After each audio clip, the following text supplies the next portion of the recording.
Bueno, la transferencia de materia y energía entre los seres vivos ocurre principalmente a través de las relaciones alimentarias que se establecen entre ellos, lo que determina que la mayoría estén constituidos por las biomoléculas, ya como son el agua, las sales minerales, los glúcidos, los lípidos, las proteínas, las cuales se transfieren entre los organismos a través de la alimentación. Esto va a conllevar a la transferencia también de energía.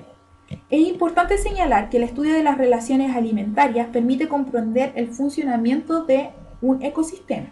Por lo tanto, ¿cómo nosotros entendemos el funcionamiento del ecosistema? A través de la organización de los organismos, de las cadenas alimentarias, de las relaciones que se establecen y también de los efectos que van a tener algunas alteraciones de ellos. En este sentido, podemos tener cierta claridad que existen diferentes interacciones entre los seres vivos y el ambiente. ¿Ya? En este caso, el ecosistema está formado por el biotopo y la biocenosis. La biocenosis está relacionada con todos los componentes bióticos del ecosistema y el biotopo, por ejemplo, con la temperatura, con el agua, con todos aquellos factores que no son bióticos.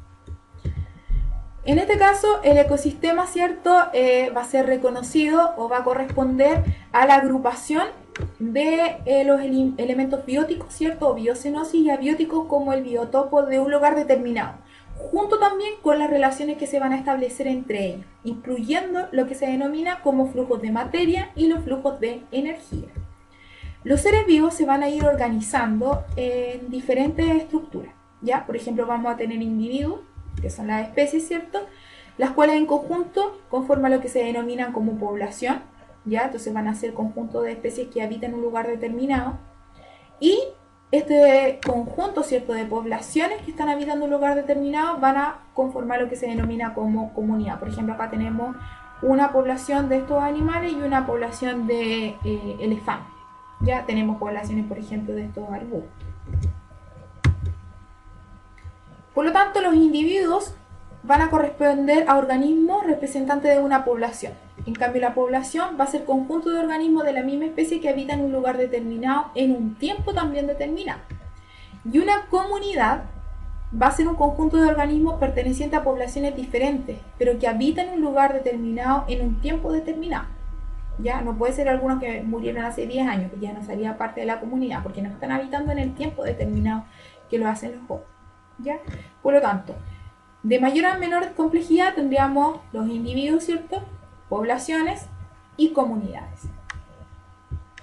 En el caso de las cadenas alimentarias van a tener como función, ¿cierto?, principal o como una función muy importante el ordenar, ¿cierto?, las relaciones alimentarias o tróficas que se pueden representar en los ecosistemas. ¿Ya? Entonces, en el caso de las cadenas alimentarias en los ecosistemas, vamos a encontrar diferentes relaciones, ¿cierto?, entre los organismos que están habitando ese ecosistema en ese lugar, ¿ya? Entonces, en los ecosistemas las relaciones entre diferentes especies y entre esto y sus ambientes van a estar determinadas por la existencia de un traspaso de materia y energía. Y entre esos traspasos de materia y energía se van a representar mediante lo que se denomina como cadenas alimentarias, ¿ya? Por ejemplo, acá tenemos una cadena alimentaria, pero hay que tener en claro que las cadenas alimentarias, ¿cierto?, para poder leerla, se leen al revés. Por ejemplo, tenemos el fitoplancton, ¿cierto?, que sirven de alimento para estos organismos, ¿cierto?, los cuales alimentan a los peces, la foca se alimenta de los peces y en este caso la orca se está alimentando de esa foca, ¿ya? Por lo tanto, la orca o la ballena está obteniendo energía de la foca, ¿ya?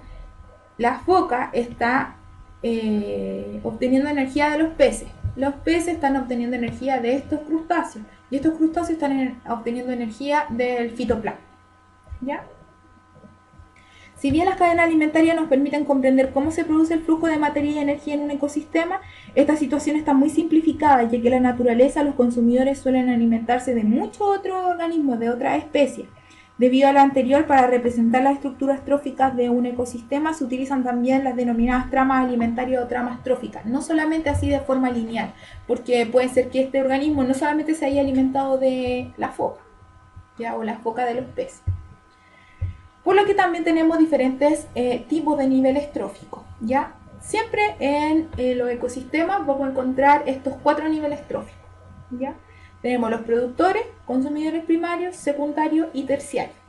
Por ejemplo, en este ecosistema 1 tenemos que hay una gran cantidad de productores, es decir, mucha cantidad de plantas. Ellas le entregan energía a los consumidores primarios, que van a ser herbívoros, porque son los que se alimentan directamente de ellos.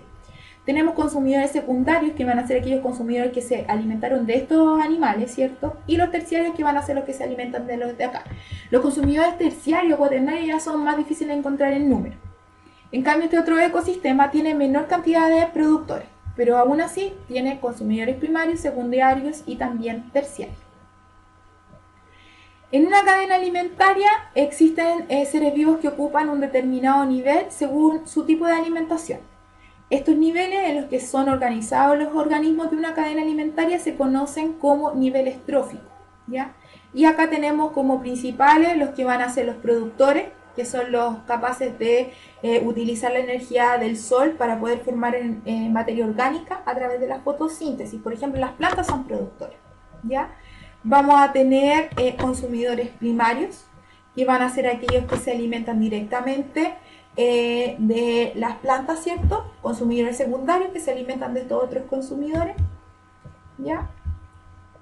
Y vamos a tener la función de los descomponedores, que son seres vivos que sintetizan su propio alimento, ¿cierto? O sea, obtienen su propio alimento, pero no son capaces de sintetizarlo, pero a través de compuestos químicos o de material en descomposición, como por ejemplo los hongos y las bacterias. Bueno, acá tenemos una trama alimentaria del mar, ¿ya? O una trama trófica, en la cual decíamos que no todos se alimentaban del mismo animal. Ya, por ejemplo, en el caso de la ballena puede alimentar de este fitoplancton, se puede alimentar también de la orca. La orca se puede alimentar de estas focas, se puede alimentar de este lobo de mar. ¿Ya? Por ejemplo, en el caso de este puede tener más tipos de alimentación aún. 1, 2, 3, 4, 5, hasta 6 tipos. Entonces, estas son las tramas alimentarias. Y cada uno de ellos de esto está obteniendo energía de los organismos anteriores. Por ejemplo, en el caso de la ballena, si se alimenta de este sería un consumidor primario. Por lo tanto, la ballena pasaría a ser consumidor secundario. ¿Ya? Y así. Por ejemplo, este sería consumidor, este sería el fitoplancton, ya sería, por ejemplo, productor, ya si fuese un alga. Este sería consumidor primario, consumidor secundario y consumidor terciario. Recuerden que van a haber tramas tróficas que no van a existir terciarios o cuaternarios. Acá nuevamente tenemos lo mismo, pero aquí es un ecosistema terrestre. ¿Ya? Entonces, existen tramas alimentarias, ¿cierto? Y estas tramas alimentarias, así como las cadenas alimentarias, son representaciones de las relaciones que ocurren tanto en traspaso de materia y energía con los seres vivos que habitan un ecosistema. La principal diferencia entre ellas es que las cadenas alimentarias son más simplificadas. En caso de las tramas son mucho más complejas, ¿ya?